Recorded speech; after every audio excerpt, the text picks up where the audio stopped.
All right, acting friends, my name is Shlee Snyder, and I'm here to show you how to score a script for a monologue. Score is just a fancy word for performing your script analysis on said monologue. And to prove that it can be easy if you know what you're doing, I picked a monologue that I have not done before so that you can go on this journey with me. I foraged this monologue from Shakespeare's Romeo and Juliet. Obviously, you can do this with any monologue that you have.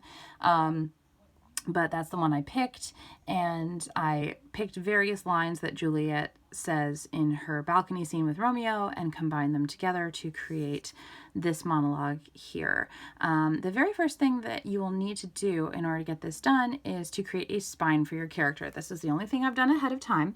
At the top of the paper, I wrote spine in capital letters, and then I wrote my spine in a full sentence in first person. So I was trying to come up with a spine that dictates Juliet's actions throughout the course of the play. The thing that made it complicated is I want to say, oh, she wants to be with Romeo, right? But there's a part of the play where she hasn't even met him yet. So how does a spine dictate someone's actions if they haven't even met that person yet? I need it to include those actions before she meets Romeo. So instead of saying she needs to be with Romeo forever, I decided to say, I need to be with my true love forever. And that actually works to dictate Juliet's actions throughout the course of the play. This is the big goal, right? Because if she's refusing to marry Paris and other people, she could refuse to marry them because they're not her true love. So this sentence actually works for Juliet, whether she's met Romeo yet or not. It dictates her every action. So I write that spine at the top. The next thing I'm trying to do is I'm trying to figure out if I have more than one unit in my monologue. In this case, I'm going to go ahead and say that I have all one unit. By the way, I have printed this out really big. This is size 18 font. This is double spaced. And look at how little this actually takes up. I didn't even make it to the bottom of the page. So 1 minute goes by really quickly in text form. If you're like going on to a second page when you're still single spaced and stuff, you've got too much. You probably need to cut if you need to get that under a minute. So I have about a minute's worth of dialogue here, right? And my next goal is to figure out my units. So units are governed by a big action or a big objective, right? So they're governed by a big goal that is called an objective. So what is Juliet's objective, and does it change? I would say her objective is to be with Romeo now that she's met him. Okay, so if we look at this monologue, read it really quick. Oh, swear not by the moon, the inconstant moon that monthly changes in her circled orb, lest that thy love prove likewise variable. Or, if thou wilt, swear by thy gracious self, which is the god of my idolatry, and I'll believe thee. Well, do not swear. Although I joy in thee, I have no joy of this contract tonight. It is too rash, too unadvised, too sudden, too like the lightning which doth cease to be ere one can say it lightens. Sweet good night. This bud of love by summer's ripening breath may prove a beauteous flower when next we meet. So that's the monologue, right? She's trying to be with Romeo this whole time. Nothing really changes here. Yes, she has these indicators that, oh, maybe we do have a new unit, because she says, or, and well, do not swear, and this big pause here, which actually was a Romeo line that I cut. But it's not enough to change Juliet's main thing, which is to get Romeo to love her, right? Get Romeo to propose, get Romeo to say he's going to marry her. That's still the goal from beginning to end. That giant goal may have changed if, like, let's say that the guards came in, or Tybalt or something like that, and challenged Romeo to a duel. Then it may be to save Romeo's life or to escape or something like that. But nothing major has changed to indicate that Juliet has a change in her own goal. So she's still trying to get Romeo to do something, right? What's she trying to get Romeo to do? So this is all one unit, right? Let me show you, if we had had two separate units, what that would look like. If we had two separate units, pardon my hand, if we had two separate units, you would separate them out by just a big fat line. Like, let's say that we kept going with this monologue and we had more stuff to look at, and we decided there was a unit change here, then unit 1 would be above my big fat line, and unit 2 would be below. This is very helpful to use a ruler in this situation. I'm not, because I'm also holding a camera, but that can be helpful. So my monologue is all 1 unit, but you can change it. If you decide you have 2 units, then unit 1 would be above the big fat line and unit 2 would be below the big fat line. But in this case, I have all 1 unit, so I don't need this line at all. I'm just showing you in case you wind up with 2 units in your monologue, which is governed by a major changing goal. So now that you have this unit, you're going to need an objective, your 2 O's for your monologue, for your unit. So first, your first O is an objective. This is the thing that your character is trying to get done during that unit. So what's Juliet trying to get done? She's trying to get something from Romeo. You're always trying to get something from another person. So what's she trying to get from Romeo? I would say to get a vow from Romeo. She wants him to vow his love, to vow he's going to marry her, something like that. Notice that's like a partial sentence, still kind of in the first person. That's the thing that I, as Juliet, want this entire time, to get a vow of love from Romeo. Even when I say don't swear, I don't really mean it. I want him to swear. I just want him to swear by something really good, right? So once you have your O, that thing that governs the whole unit, then you need your second O. And I'm writing this in my right-hand margin. You can also write it in your left-hand margin or up top, whatever works for you. So your second O is your obstacle. What's in the way of that, right? What's in the way of Juliet getting this vow from Romeo? I would say family may discover me.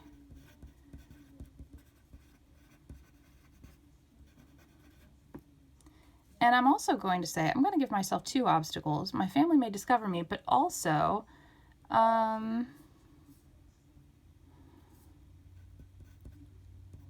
it's sudden. So I don't trust myself or him.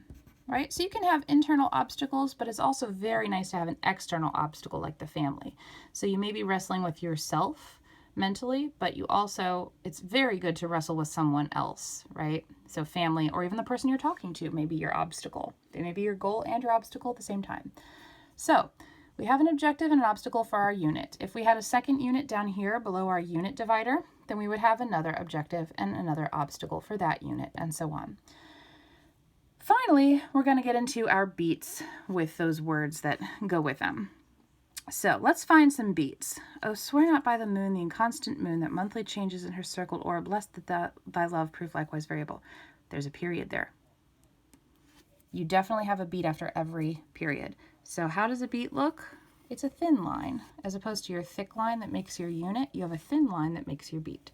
So I'm going to go all the way across. This is in my way, that's okay. To separate out my beat, right? It goes all the way to the margin. That's important. Okay, so we have a beat here. Where else? Okay, here's another period and a pause. This is a great place to stop. So there's a beat here. Something changes here. We've completed a thought.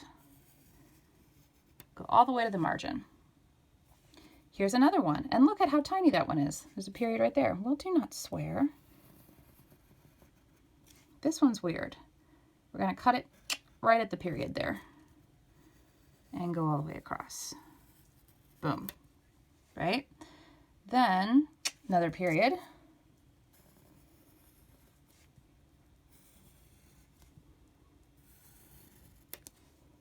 And ere one can say it lightens. We have another period.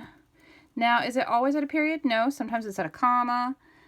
Usually it's at punctuation, but not necessarily always. And then we have sweet good night, exclamation point. So how do we separate that one out? Come up underneath it. And there's a beat. Da, da, da, da, da, da. And then finally our last beat takes us to the end of that unit. So this is what it looks like. We have our skinny lines dividing our beats and our big fat line dividing our units. And now if I find other beats, I'll let you know. Usually periods are a good place to put them, but you might also find beats at commas and other kinds of punctuation as well. Anytime that your character is changing their action, that beat's going to change. So what do I mean by action? An action is a transitive verb that has a subject, or an object rather. That object is usually the person to which they're talking to. So in this case, our object is Romeo. What are we doing to Romeo? Well, we want that vowel from Romeo. We have to do stuff to a person to get stuff, right? We have to do stuff to get stuff. So we have to do something to Romeo to get that vowel. So what are we doing to him? Whatever we're doing to him is going to be our action. So, oh, swear not by the moon, the inconstant moon, that monthly changes in her circled orbless, that thy love prove likewise variable. Okay, so I'm trying to get him to not swear by the moon, right? I want him to be more steady than that, right? I want to convince him that he needs to be more steady in his vow. So I'm going to write 2. And I'm going to write this in all caps, and there's a reason for that. 2. I'm going to say, what am I doing to Romeo? I think I'm giving him a little push. That's what I'm going to start with right now. And that may not be what I stay with. You can always go back and edit if you find a better verb. But I think I'm going to push Romeo into swearing into something else. So I think I'm going to push him, right? What are some ways that I could push Romeo to vow? That becomes my tactic. So this is my action, this all caps, and then I'm going to come up with 3 separate tactics in lowercase that are also verbs. So push is what I'm doing. My tactics are going to be ways I'm doing it. So my action is what I'm doing. My tactics are how I'm doing it. So I'm pushing him. How can I push him? I can, let's see. I think I could dazzle him. I could point to the moon and be crazy. Swear not by the moon, right? I could dazzle Romeo. That's how I could push him. I could interrupt him, right? I could interrupt his thoughts. That's how I could push him. Or, let's see, what else could I do? Notice I can always say I interrupt him, I dazzle him, I push him. So if you need to make sure you've got the right kind of verb, just put I and then him or her or them or whatever it is on the end, and make sure that that makes a full sentence. So the other thing I could do is I could say to, oh, why not? Maybe his swearing by the moon is silly to me. Maybe I think it's silly. So maybe I want to admonish him. So I'm interrupting his thoughts or admonishing him for his silliness or dazzling him with my drama, all to push him for that vow, if that makes sense. Let's do 2 more just to get you on the right track here. So, or if thou wilt, swear by thy gracious self, which is the God of my idolatry, and I'll believe thee. This is a lot sweeter than that first one. This one I'm telling you what not to do. And this one I'm like, oh, but you're just wonderful. Swear by yourself, and that's all I need, right? So I'm almost like reassuring him, but that doesn't really click with getting a vow from him. So what am I trying to do to get that vow? I think I'm trying to lure him or placate him. I'm trying to find words here. Or maybe I'm trying to sweeten him. I think I'm trying to sweeten. I'm trying to sweeten him into giving me that vow. I like that. And like I said, you can always go back and change this if when you read further you realize that's not exactly what I'm doing. Well, that's great. Actors change things all the time. Go back and change it. That's why we do this in pencil. So I'm sweetening him, I think. So how can I sweeten him? There's a lot of ways. Well, my first thought is to flatter, right? I can flatter him. Let's see, the other way, I said to reassure. I kind of liked that because maybe he's insecure now that I've admonished him or something, so I could reassure him. And if you're having trouble with that third tactic, my advice is go opposite of what you're doing. So I'm doing things that are sweet and nice here, right? What if I wasn't sweet and nice? What if I was sarcastic about this? I think that could work too. I could sweeten him with some sarcasm, some humor. That's what I'm going to do. I'm going to humor him. Thy gracious self, which is the God of my idolatry, and then I'll believe thee. You know what I mean? Like, so you could do something that is the opposite of what you've been coming up with so far, and that usually helps you get that third one. And it makes your acting choices more interesting, because now you've got two that are similar and one that's different that you can try on stage. Let's do one more. I want to do a short one. So there's a short one coming up right here. Well, do not swear. Awesome. So same thing. I need an action here. Well, do not swear. So I don't want him to swear tonight. And the reason why I don't want him to swear tonight, sometimes you have to read ahead to figure that out, right? Definitely read the whole play. So I don't want him to swear tonight. And part of that is I'm worried about this obstacle here. We can't forget this. This is in our way all the time. I am worried that it is too soon. I'm worried that if it's too soon, maybe it's not real. I want it to be real. I want that vow that makes it real. So if you do it now, no. So I think I need to stall him a bit so that he makes that vow later and it feels more real. So I need him to take it seriously, right? So I need to seriousize him. I need him to feel like it's serious, right? So what's a seriousize word? I just made that up. I think solemnize. I like that. Thesaurus is your best friend here. So I'm going to solemnize him. Well, do not swear. Like, no, this is, this is important. Don't do it tonight. So what kind of tactics can I use to solemnize him? I could startle him. Well, do not swear. No, right? I'm warning him. This is dangerous if we swear this tonight.